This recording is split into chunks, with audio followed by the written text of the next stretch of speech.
Today I am going to explain the second part of the chapter first. First parts we have already completed, dear students. Let me see second part. The jinn rolled himself up in his dust cloak. Dust cloak it's mean धूल के आवरण में. And took a walk across the desert. तो gene है, उसने अपने आप को रोल सिन रैप लपेटा, अपने आप को धूल के आवरण में लपेटा और उन्होंने रेगिस्तान के चारों तरफ एक वॉक लिया, एक चक्कर काटा. And found the camel looking at his own reflection in A pool of water. उन्होंने आखिर में पाया कि जो कैमल को कहाँ पाया उन्होंने, कि जो पूल का पानी है उसमें अपने प्रतिबिंब को देखते हुए उन्होंने कैमल को पाया. माई फ्रेंड सेड द जिन. जिन ने क्या कहा, मेरे दोस्त. What's this I hear of you are doing no work. मैं ये क्या सुन रहा हूँ कि तुमने कोई भी काम नहीं किया. The Djinn sat down with his chin in his hand while the camel looked at his own reflection in the pool of the water. जिन है वो कैमल के पास में बैठ जाता है जब कैमल अपना रिफ्लेक्शन, अपना खुद का जो प्रतिबिंब है वो पुल के पानी में देख रहा होता है. और कैसे बैठता है वो, जिन ने अपनी जो चिन है वो अपने हाथ में ली हुई है. इट्स मीन ये, हाँ यहाँ पिक्चर में आप दिखाई दे रहे हो बेटा कि यहाँ पर क्या चारों तरफ क्या है, डस्ट क्लॉक है. और यहाँ पर जो जिन है वो बैठा हुआ है, इसका जो ये हैंड है उसके चिन के जस्ट नीचे है. और यहाँ पर कैमल की पिक्चर शो की गई है और कैमल का रिफ्लेक्शन किस में दिखाई दे रहा है, उसका प्रतिबिंब वाटर में दिखाई दे रहा है.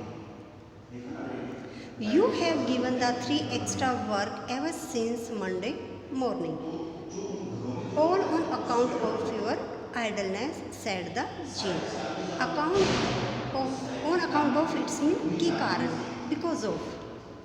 एक्स्ट्रा जो अतिरिक्त वर्क है कि मंडे मॉर्निंग से तुमने अभी तक कुछ काम नहीं किया है और तुम्हारे इस निकम्मेपन के कारण, इस आइडलनेस के कारण तुम्हें 3 दिन का अतिरिक्त कार्य करने के लिए दिया जाए. And he went on thinking with he chin is hand. और वह यह कह के उसको सोचता रहा. यानी कि जिन ने जैसे ये कहा तो उसने उसकी तरफ कोई अटेंशन नहीं शो किया और फिर जिन है वो सोचने लगा. Hmm said the camel. फिर कैमल ने थोड़ी देर बाद रुक के कहता है hmm. I shouldn't say that again if I were you, said the जिन. जिन ने क्या कहा, अगर मैं तुम्हारी जगह पे होता तो शायद इस शब्द को मैं दोबारा रिपीट नहीं करता. You might say it once too often I want you to work. Once too often it's mean more than necessary, बिना आवश्यकता के. तुम्हें बिना आवश्यकता की कोई की वजह, जब जिस चीज़ की कोई ज़रूरत नहीं होती है, बिना आवश्यकता के तुम्हें कुछ भी नहीं कहना चाहिए. और मैं चाहता हूँ कि अब तुम अपना काम करो. And the camel said humph again. और कैमल ने फिर से कहा humph. But no sooner had he said it than he saw his back that he was so proud of puffing up and puffing up into a great big humph. Puffing and की rising, उभरना बेटा. उसको हम की भी ज़्यादा वक्त भी नहीं हुआ है. और कैमल ने अपने बैग को देखा, जिस बैग के ऊपर उसको बहुत ज़्यादा प्राउड था. उसने अपने बैग पे क्या देखा कि एक बड़ा सा जो कुबड़ है वो उभर रहा है.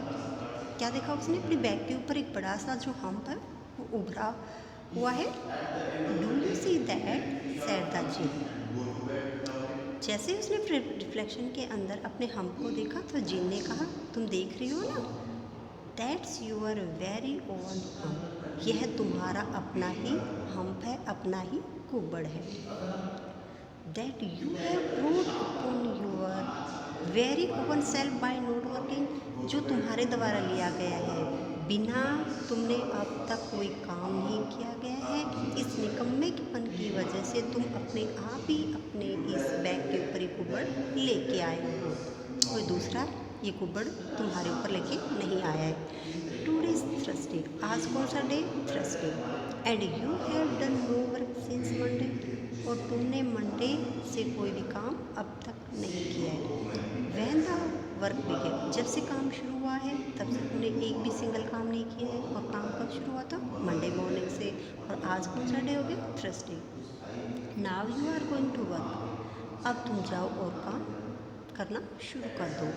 How can I said the camel with this hump on my back, अब जैसे जिन ने उसको ऑर्डर दिया, क्योंकि जिन है वो पूरे डेजर्ट का इंचार्ज होता है, तो कैमल कहता है लेकिन मुझे ये बताओ कि मेरे बैक के ऊपर इतना बड़ा हम्प आ गया है, इससे मैं कोई भी काम कैसे कर सकता हूँ?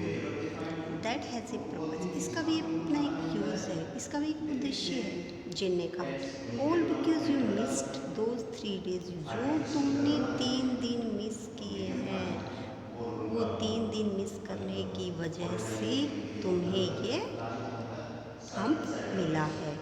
You will be able to work now for 3 days without eating, लेकिन इसका अपना यूज़ है, इसका अपना पर्पज़ है। वो पर्पज़ क्या है कि अब तुम्हारे अंदर इतनी कैपेसिटी आ गई है कि बिना कुछ खाए तुम 3 दिन तक कंटिन्यू काम कर सकते हो, because you can live on your hump, क्योंकि अब तुम्हारे हम्प पे तुम जीवन निर्वाह कर सकते हो, यानी कि हम्प के थ्रू आप जिंदा रह सकते हो। आपने देखा है ना स्टूडेंट्स कि जो कैमल के अंदर इतनी कैपेसिटी होती है कि वो काफ़ी दिनों तक बिना खाए पिए और आराम से वो ज़िंदा रह सकता है, क्योंकि हम्प के अंदर उसका वाटर नहीं होता है बेटा, हम्प के अंदर उसका क्या होता है? फैट होता है। And don't you ever see I never did anything for you, और तुम ये कभी मत कहना कि मैंने तुम्हारे लिए कुछ नहीं किया। Come out to the desert, अब इस डेजर्ट से बाहर आओ, and go to the 3 and behave, और जो तीनों जिस प्रकार से काम कर रहे हैं, ओक्स है, डॉग है, हॉर्स है, आप भी उनके साथ जाओ और काम करो। एंड बिहेव, और जिस प्रकार से वो बिहेव कर रहे हैं, जैसा व्यवहार वो कर रहे हैं, वैसे ही तुम उनके साथ करो। And the camel went away to join the 3, और इसके बाद जैसे ही जिन ने उसको ऑर्डर दिया तो कैमल उन तीनों के साथ काम करने के लिए ज्वाइन हो जाता है। And from that day to this the camel always wear a hump, और उस दिन से कैमल अपने ऊपर इस हम्प को पहने हुए है, यानी कि कैमल के ऊपर ये हम्प है। We call it hump. Now note to hurt is feeling, hurt is feeling it's mean उसको टीज करने के लिए, उसको एनॉय करने के लिए, नाराज़ करने के लिए। और हम उसको क्या कहते हैं? हमको बोलते हैं। अब हम उसको क्या बोलते हैं? हम बोलते हैं, हम उसको हम क्यों नहीं बोलते? क्योंकि हम उसको टीच नहीं करना चाहते, हम उसको एनॉय नहीं करना चाहते, हम उसकी फीलिंग को हर्ट नहीं करना चाहते। But he has never yet got the 3 days that he missed at the beginning of the world, लेकिन अभी तक वह उन 3 दिनों की पूर्ति नहीं कर पाया है जो दिन उन्होंने संसार की शुरुआत होने की स्टार्टिंग में मिस किए थे, उनकी अभी तक पूर्ति नहीं हुई है। And he never yet learn how to behave, और उसने अभी तक ये नहीं सीखा है कि किस प्रकार से व्यवहार करना चाहिए। So day students, future please come.